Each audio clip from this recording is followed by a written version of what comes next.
hey, it's Wes, and it's time to make a video about one of my most asked questions. What is the difference between the AD200, the AD200 Pro, and the new AD200 Pro 2? Let's get into it. First, let's talk about the similarities. They are all 200 watt-second flashes. That's that. The recycle times, very similar. But speaking of recycling, the AD200 Pro 2 gives you better thermal management. As you can see on the Fresnel head version, you have an active fan. These ones just based on passive cooling. So let's say you're firing at 1/1 power with the flash head. On the original AD200, you're looking at 40 pops before it starts thermal throttling. On the 200 Pro, also 40. Pro 2, it's 50. Things get even more interesting when we do high-speed sync. At full power, you get 20 flashes on the 200, 20 flashes on the Pro, 40 flashes, twice as many on the Pro 2. That will keep you firing. Speaking of keeping you firing, if we look on the side here, the Pro 2 has one more trick.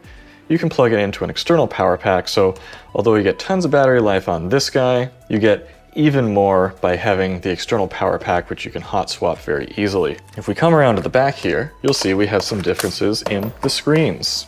The original AD200, kind of dim, fairly easy to scratch.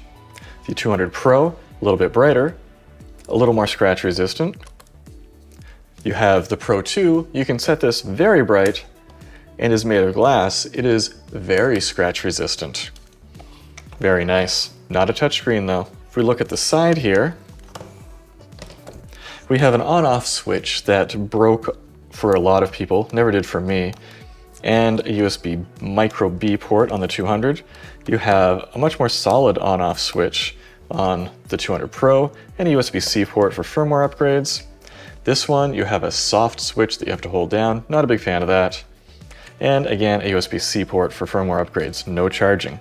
If we look at the bottom, you can see the same thing on the side though. The original 200 came with this articulating neck. It has hard stops, and there is no detention to lock this down to a particular rotation, so a lot of the time you'll get it on here and it'll start spinning and flopping around. With the Pro, you got this with continuous rotation. Lockdown is nice, and there are detents to keep it from rotating once it's on. Very nice. Pro 2, you have a larger arm, which I have mixed feelings about because it can interfere here. And there is a new screw-in umbrella holder. So there was already an umbrella holder here, but it was just friction-based. This one, you can screw it in to really lock it down. Some people really wanted that. I didn't care too much. If we look at the heads, this is the bulb head from the original 200, 200 Pro. This is the new bulb head, which you can see a very obvious difference. The bulb is almost identical. There is no LED in this bulb head, but in the original Fresnel head, there are some, almost useless though. The light quality of the original gives you an R9 of 22. One of them measured at -25, it broke my spectrometer, it was so bad. However, when you go up to the AD200 Pro 2, you have an R9 of 70, which is not good, but it's usable. It actually has skin tones. And you can see that Fresnel head on here as well. It's white temperature adjustable, which is nice as well. Unlike these ones, which are just locked at a very weird bluish tone. Very eerie. There is another new feature on the Pro 2 that allows you to easily sync wirelessly. So let's say this is on a totally different wireless channel here. I can go into just the X3 trigger, go to wireless, turn on wireless sync. In my menu here, I can activate wireless sync, and boom, just like that, this switches to the channel that this is on. Very quick and easy. A lot of people had difficulty getting their wireless flashes to sync because, you know, it can be complicated when you're first getting started.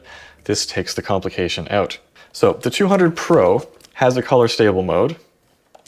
The 200 does not. The Pro 2 also has a color stable mode of marginal effectiveness. I'm not going to go in depth in reading all the data on here because this isn't the full review. If you want to talk about that more, you can check out my full review of the AD200 Pro 2, a much longer in-depth video. But here you can see some data comparing with an averaged measurements over 20 shots, the stability and average deviations and average white balance and tint of each of these flashes in various modes. Speaking of light and light output, this one will go down to 1/128th power. This one will go down to 1/256th power, and this one will go down to 1/512th, which seems a little unnecessary for a 200 watt second light, but the more options the better. But just to remind you, these have more commonalities than they have differences.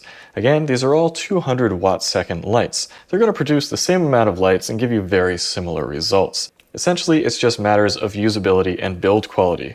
Speaking of the build quality, the reason the back of this is different from this is they firmed up the edges here because the 200 had this nasty habit of having a very easily broken back screen if a light stand fell over. This one's more rugged. This one hopefully is even more rugged still. If you have any questions about what separates these, let me know down in the comments below and I'll get back to you in case I missed something. Price-wise, this one is still listed for $300 US, and both of these, the Pros, the Pro 1 and Pro 2, are listed at $350. So it's nice that Godox didn't increase the price.